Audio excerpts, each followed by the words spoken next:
You really got to press on it. Yeah, no, there we go. Okay, we got new microphones here, so.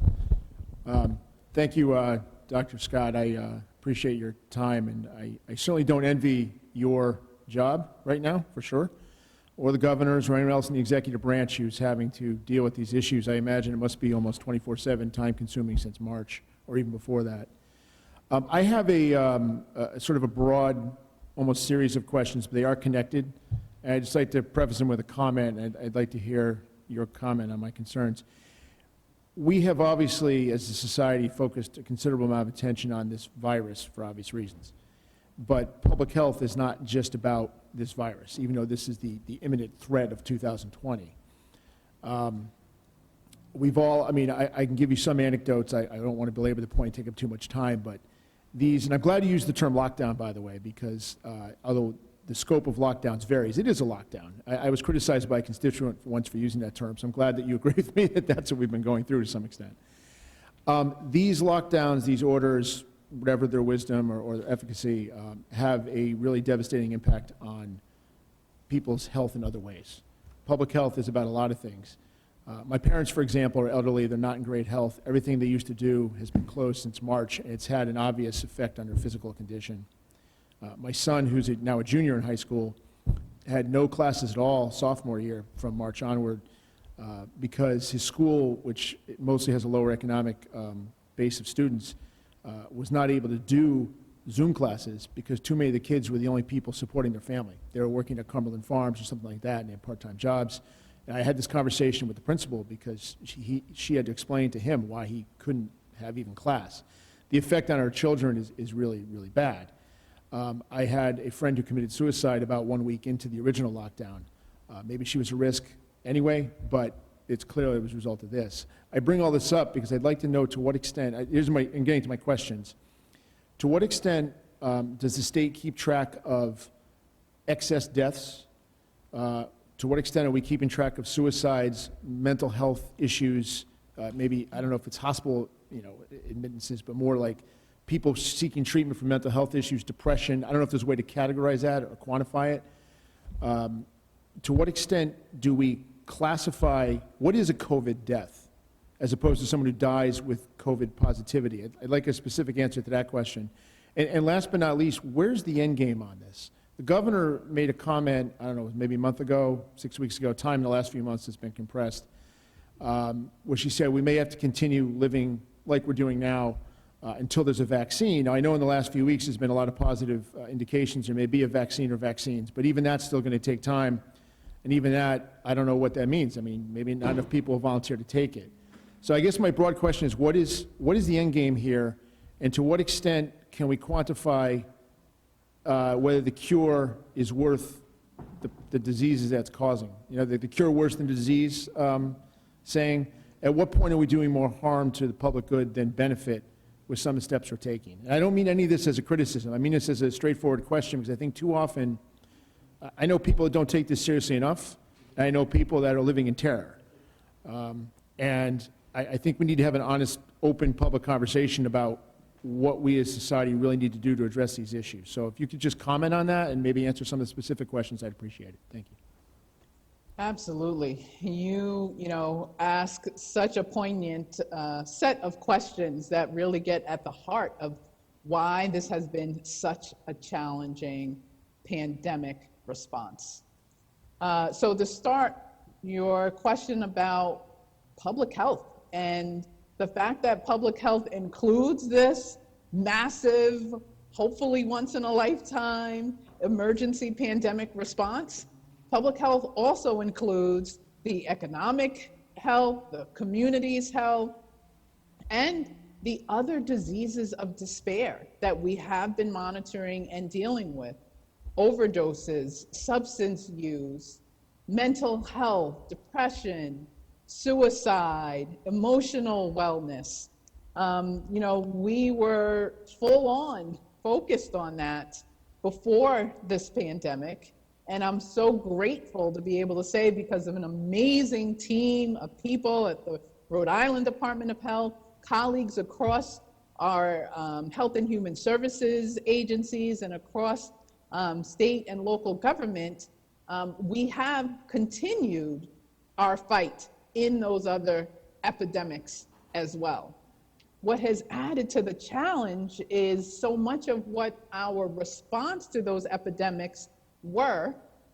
We would often quote our beloved Jonathan Goyer and say, the opposite of addiction isn't so much sobriety, it's connectedness and coming together as community.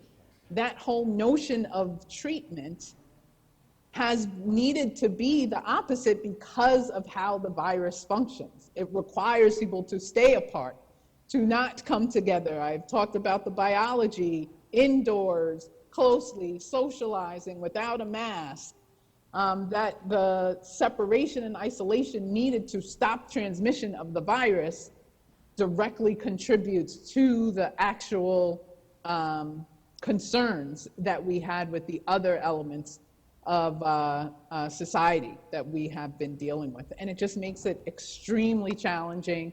And you all should just be proud of a committed group of people across this administration that recognizes the complexities and how critical it is to keep all of them going forward, helping people to figure out how do we stay connected while staying safe, do it with the mask, do it virtually, figure out other ways to reach out and touch someone and support each other.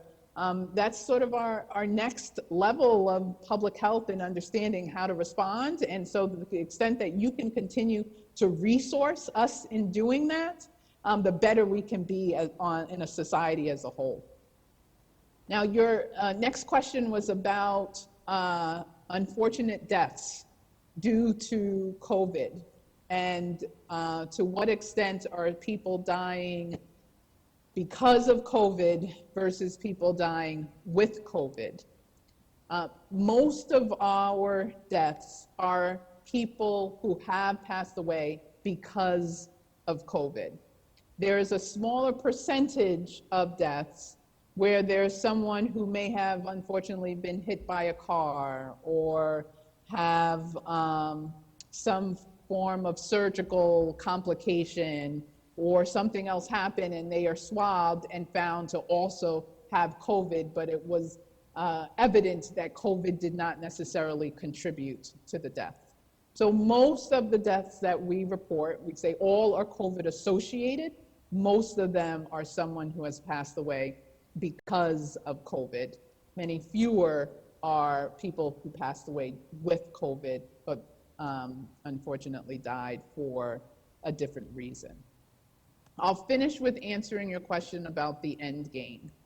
The end game is to preserve life enough to make sure that we can maintain our healthcare system capacity, get us through the remaining of this year so that we can have a situation where vaccine is available to help immunize our population and keep people safe.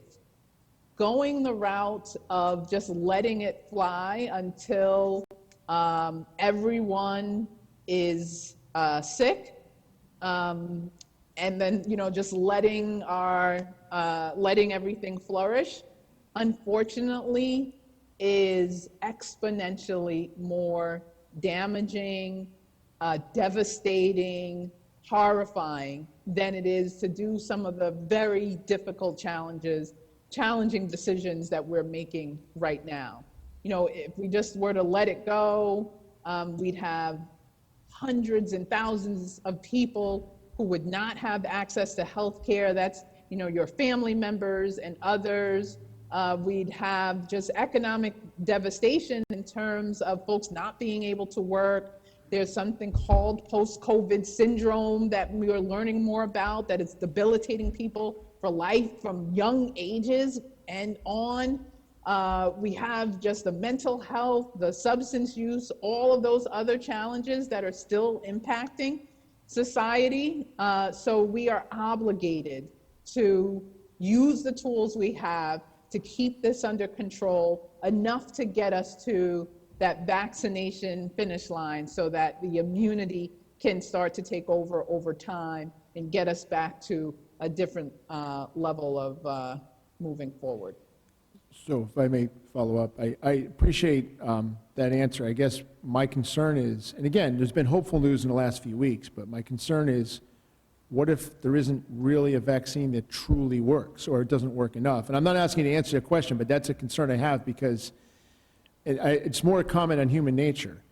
You know, people, as I understand it, when this disease started to become evident that it might be an issue back in January, February, people started to, based on cell phone data and other things we can look back on, started to take steps to protect themselves. I know we were here at the State House until the middle of March, and I remember people starting to act differently probably in late February, not shaking hands, things like that. I just make an observation, human nature, people will often do things that are in their best interest if they're persuaded it's in their best interest, but if they're ordered to, they tend to rebel. We usually have a big Thanksgiving with friends. We're not doing that this year, not because the governor's ordering us not to, but because I just don't think it's a wise thing to do, because I've been persuaded by that. But it's helpful as a policymaker to try to convince people to do the right thing rather than direct them from on high. And I don't think Rhode Island suffered this problem, but certainly in other states we've seen hypocrisy from certain governors and other public officials defying their own orders. I haven't seen that here, which is helpful, but I just make that observation. The same thing goes with people protecting themselves. If we're not able to get a vaccination, and maybe we will, maybe we won't. If we're not able to get a vaccination in place sometime soon, I don't know how long people are going to continue to tolerate living the way we are. People have done it so far this year very well, but I don't see people living like this into the indefinite future. And I don't know the answer to that question. It's just an observation. Well, the thing I'll respond to regarding the vaccination and will we have one is reiterate the very promising news that we learned within the last week about the 90% effectiveness of the vaccination, and share that that compares to the flu vaccine, which is extremely effective. It's something I strongly promote that everyone gets, that in general has about 60% effectiveness. But we live with the flu vaccine. And so we can get to a place where with COVID, we're able to, live with it without having the same types of challenging decisions that we need to make. I would definitely consider the vaccine and any level of effectiveness more than 50% as a valuable end game to get us to allow us to be able to move forward in a way that balances out our society. Just one quick question. Just while I'm at it too, you explained this during your initial presentation. I understood your explanation. A lot of it had to do with trying to give businesses some preparation, but you were describing how we're in a serious situation right now with hospitalizations, and yet this pause isn't set to start for 11 days. And it seems to me that if it's truly an emergency and we need to do it, then we should start it now for the 2 weeks. And I understand the impact it would have on businesses. I'm not advocating one way or the other, but you can understand why the general public might look at that and say, wait a minute, if it's truly an emergency, why are we starting this 2 weeks from now? So I think you answered the question earlier, but I'm not sure that the answer is something that the average person would necessarily buy into. But I just want to close with that. Thank you, Representative. Absolutely.